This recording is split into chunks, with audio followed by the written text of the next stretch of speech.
Recently, Mistral added the prompts to Studio, so we can easily create some templates, reuse them, manage the different versions, and also share them with other team members. Today, they took it a step further and added this functionality directly in the API, so we will be able to create some prompts and retrieve them directly in Python. Let's have a look in VS Code. I will start by upgrading the Mistral AI library, as this is a functionality that was released today. And after that, I will create a client as usual, so I can communicate with the different Mistral services. To create a prompt programmatically, first we will define the text of our prompt. Here I wanted to create a prompt where I instruct the model to be a senior Python developer, to review my code and to make sure this is compliant with the naming conventions and different standards which are documented in PEP 8. So here I explain what I expect from the model, and then I added here a placeholder in which I'm going to insert the code when I send this prompt to the chat completion.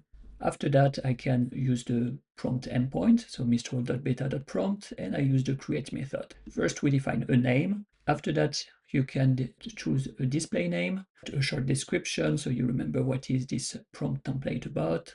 The definition is a dictionary in which you insert the prompt text within the content key.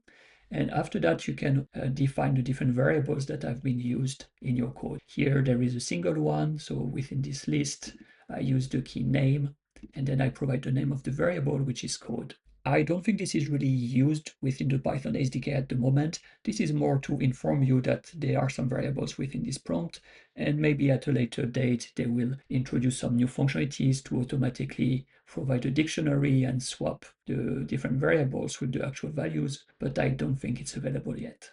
And finally, you can provide some aliases if you want to define the stage in which your prompt is. For example, if you are still testing it, if you are in the development phase, in production, and so on. Once I execute the cell, I get an object in return, and we can just see the different parameters that we have defined. After that, we can start using it programmatically. So I will still use the endpoint mistral.beta.prompt, and this time I will use the get method and provide the prompt ID. So from my previous object that I created here, prompt object, I can extract the ID. Otherwise, you can also find it online. And I refresh, I can find here the prompt that I've just created. And if I click on it, I can find the ID directly in the URL.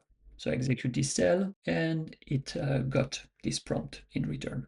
After that, what I need to do is to replace the variables with the actual values. So I will create a formatted prompt variable. I start from my prompt, then I access the definition, the content. This is what you can see here.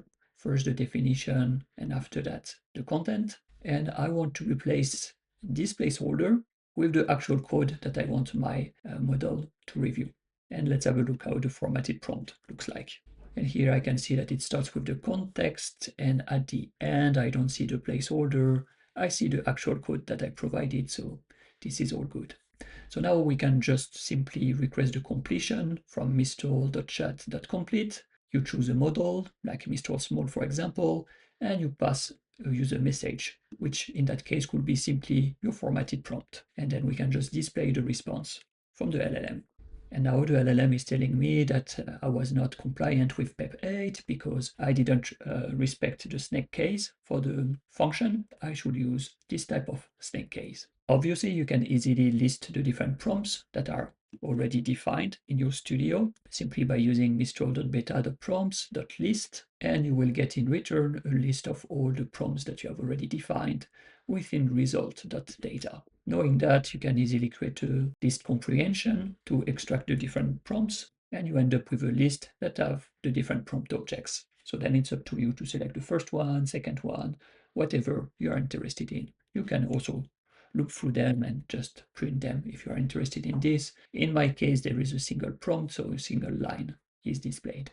If you want to update a prompt, you can use mistral.beta.prompts.update metadata. You provide your prompt ID, and here you can update either the title or the description, but keep in mind that it will not create a new version. It will just directly replace the title or the description, as these are just some minor metadata. So here I execute, and if I go in Studio, I go back to prompts, and I click on it, I see that I am still in version 1, and this is the only version which is available to me. However, if I use mistral.beta.prompts.createVersion, in that case, I'm able to change the prompt definition, so I can provide new content. I can change the variables which are within the prompt. In that case, I completely overwrite the prompt. I wrote instead new version to make it very obvious when we check it.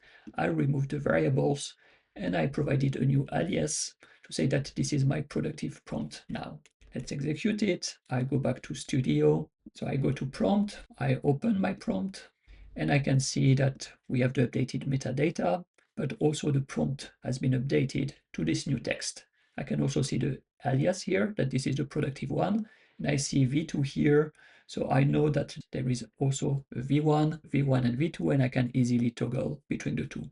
If I go back to V1, we will see that the text is the original one. However, as we said, we already updated the title and description. It didn't create a version, but it directly replaced these two items. And finally, if you want to get programmatically a specific version of your prompt, you can also do so both with list versions and get version. So what we've done so far was to retrieve the latest version of the prompt, but you may be sometime interested in an earlier version. So if you use mistral.beta.prompts.list versions and you provide your prompt ID, you will get a list of all the versions that exist for that prompt. Here I can see that there are two. So first my version 2, and below I can find the version 1. And in that case, I can use prompt.getVersion. I provide the prompt ID, and I also say that I'm specifically interested in version 1, and I will get the prompt object in return that I can use in the chat completion. That's everything I wanted to show you about the prompt templates, and I hope you will find some benefits using them in your code. I see you in the next video. Bye bye.